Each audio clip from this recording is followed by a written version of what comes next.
नमस्कार, मैं हूं कुमार अभिषेक। एक है तो सेफ है। जी हाँ, ये नारा चल निकला महायुति का जलवा महाराष्ट्र के चुनावों में। आपको बता दें कि महाराष्ट्र और झारखंड में जो चुनाव हुए उसके नतीजे अब आ चुके हैं और महाराष्ट्र में बीजेपी ने ऐतिहासिक जीत दर्ज की है और महायुति को कुल 230 सीटें मिली है और ये मैंडेट एक तरफा मैंडेट और महाराष्ट्र की जनता ने अपने जनादेश से ये बता दिया कि वो किस तरफ थी और असली और नकली शिवसेना का बात भी क्लियर हो गया, वहीं असली और नकली एनसीपी की भी बात भी क्लियर हो गई। ऐसा हमें चुनावी नतीजों से प्रतीत होता है। बाकी तो बहुत सारे लोग बैठे हैं इसको एनालाइज करने के लिए।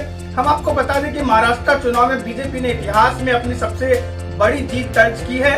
बीजेपी लेड अलायंस को कुल 230 सीटों से ज्यादा मिलने के आसार लग रहे हैं। अभी कुछ सीटों पर काउंटिंग जारी है, जब एग्जैक्ट नंबर आपको 230 या 232 बता सकते हैं। वहीं दूसरी तरफ जो बीजेपी अलायंस के अंदर है, बीजेपी ने 132 सीटें अकेले अपने दम पर जीती है, जो कि बहुमत से सिर्फ 13 कम है।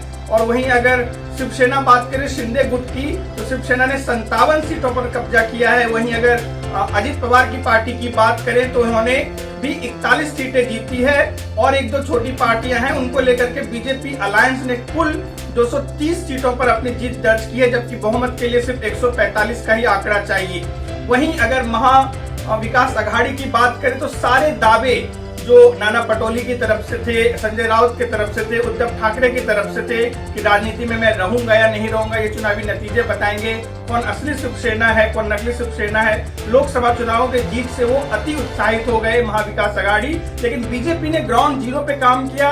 और सबसे बड़ी बात है कि जो भारतीय जनता पार्टी और महायुति के लिए आरएसएस के 65 संगठनों ने ग्राउंड जीरो पे काम किया, मतदाताओं को जागरूक किया और मतदाताओं को बूथ तक लेकर आए। तो आरएसएस का समर्थन बहुत जरूरी है। लोकसभा चुनाव में थोड़ा मिसकम्युनिकेशन था भारतीय जनता पार्टी और आरएसएस के बीच, लेकिन दोनों ही ऑर्गेनाइजेशन ने इससे सबक लिया और इस बार बहुत मेहनत की आरएसएस और उससे जुड़े हुए 65 संगठनों ने, क्योंकि बीजेपी भी आरएसएस से ही निकली है।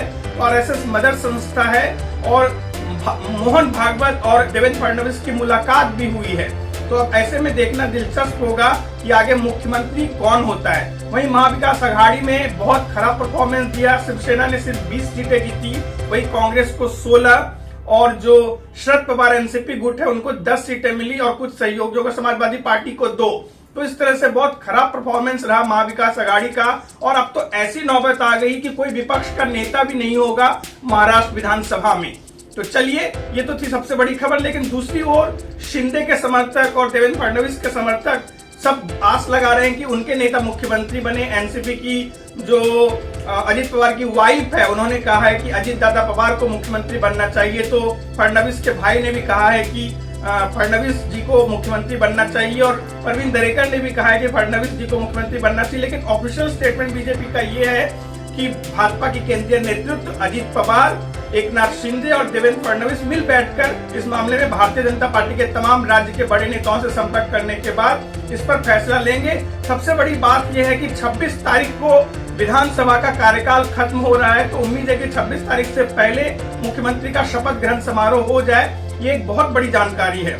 वहीं झारखंड की अगर हम बात करें तो झारखंड में भी एक तरफा डिसीजन रहा है। पब्लिक ने क्लियर मैंडेट हेमंत सोरेन की नेतृत्व वाली वहां की जो इंडिया अलायंस है उसको दिया है। हेमंत सोरेन की पार्टी जेएमएम ने अकेले 34 सीटों पर कब्जा जमाया, जबकि कांग्रेस पार्टी को वहां 16 और आरजेडी को 4, जबकि वाम दलों को 2 सीटें मिले हैं। इस तरह से एक क्लियर मैंडेट के साथ वहां पर लगभग 50 सीटों के साथ झारखंड मुक्ति मोर्चा के नेतृत्व में सरकार बनने वाली है। वहीं अगर भाजपा के परफॉर्मेंस की बात करें तो भाजपा सिर्फ 21 सीटों पर सिमट गई और बहुत सारी ऐसी सीटें जो लग रही थी कि भाजपा जीतेगी वो बहुत कम अंतरों से हार गई। वहीं उनके सहयोगी दलों ने सिर्फ 2 सीटें जीती। तो इस तरह से जो जलवा महाराष्ट्र में दिखा भारतीय जनता पार्टी का, वो झारखंड में कहीं न कहीं एक संथाल परगना के मुद्दे को लेकर के, आदिवासी मुख्यमंत्री को परेशान करने के मुद्दे को लेकर के जो हेमंत सोरेन ने एक अपनी राजनीति चलाई, वो कहीं न कहीं हिट कर गया। और लास्ट मिनट में जो भाजपा ने बाबूलाल मरांडी को फिर से भारतीय जनता पार्टी में शामिल किया और भी सारे कई ऐसे फैक्टर हैं जो कि भाजपा के अगेंस्ट गए। अब ये तो एनालाइज करके ही लोग बता पाएंगे कि एक्चुअल कारण क्या था। लेकिन झारखंड में जो एंटी इनकम्बेंसी फैक्टर था उसको जो हेमंत सोरेन अरेस्ट हुए उससे लेकर जोड़ा गया कि कहीं न कहीं जो केंद्र की सरकार है वो एक जो आदिवासी मुख्यमंत्री है उसको परेशान कर रही है। तो ये संदेश आदिवासी लोगों में गया, शायद यही वजह हो सकती है कि बीजेपी वहां कमाल नहीं कर पाई। चलिए, राजनीति के मैदान पर तो इतने चौके छक्के लग रहे हैं, वही हम आपको बताएंगे अब पर्थ टेस्ट का हाल। पर्थ टेस्ट का दूसरा दिन था। जैसा कि आपको पता है कि भारत ने टॉस जीतकर पहले बल्लेबाजी का फैसला किया था और भारत की पूरी टीम 150 रनों पर सिमट गई थी। तो वहीं आज जब ऑस्ट्रेलिया ने कल के स्कोर 67 रन से आगे खेलना शुरू किया तो उसको अपने ज्यादा स्कोर नहीं कर पाए, थोड़ा संघर्ष किया उन्होंने, लेकिन 104 रनों पर ऑस्ट्रेलिया की पारी सिमट गई। जसप्रीत बुमराह ने लीड किया इंडियन बॉलिंग अटैक को और उन्होंने 5 विकेट लिए, जबकि हर्षित राणा को 3 और मोहम्मद सिराज को 2 विकेट मिला। तो इस तरह से भारत ने पहली पारी के आधार पर ऑस्ट्रेलिया से 46 रनों की बढ़त ले ली। और सबसे बड़ी बात है कि जब भारत ने अपनी दूसरी पारी में बल्लेबाजी शुरू की तो एक नया ओपनिंग पेयर अपने को देखने को मिला, जो कि था केएल राहुल और यशस्वी जायसवाल का। और इन्होंने बिल्कुल भी निराश नहीं किया। 2004 के बाद जब आकाश चोपड़ा और वीरेंद्र सहवाग ने शतकीय साझेदारी की थी ओपनिंग पार्टनरशिप में, तो उसके बाद ये पहला मौका है जबकि भारत ने कोई शतकीय साझेदारी निभाई। और ये शतकीय साझेदारी अभी भी नाबाद है। दिन का खेल खत्म होने पर जो स्कोर था भारत का वो 172 रन था बगैर किसी नुकसान के। यशस्वी जायसवाल 90 रन पर खेल रहे हैं, वहीं केएल राहुल 72 रनों पर खेल रहे हैं। तो भारत की कोशिश तीसरे दिन होगी कि वो ज्यादा से ज्यादा रन जल्दी बनाए और फिर ऑस्ट्रेलिया को कल शाम को बैटिंग के लिए इनवाइट करे। तो इस मैच में भारत की पकड़ मजबूत हो सकती है। एक ऐतिहासिक जीत की तरफ भारतीय टीम जा रही है, ये हम आपको बता सकते हैं अभी की जो स्थिति है।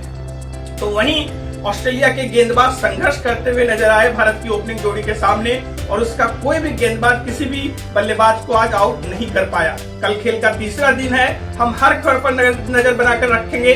कौन होगा महाराष्ट्र का अगला मुख्यमंत्री, झारखंड में कौन कौन से लोग बनेंगे मंत्री, और क्रिकेट के मैदान पर क्या हुआ है और भी देश में क्या चल रहा है। आज हमारे पास समय बहुत कम है। आज राजनीति का दिन है, बीजेपी के लिए एक उत्साह भरा दिन है महायुति के लिए, लेकिन वहीं झारखंड में बीजेपी को निराश करने वाला परफॉर्मेंस देखने को मिला है। तो कुमार अभिषेक की खबर में इतना ही। आप हमारे चैनल को सब्सक्राइब कीजिए, हमारे वीडियो को लाइक करें और बेल आइकन दबाना ना भूलें, क्योंकि जब भी आप बेल आइकन दबाएंगे तो हम कोई भी वीडियो अपलोड करेंगे तो आपको नोटिफिकेशन आएगा। गुड नाइट, शब बखैर, जय हिंद।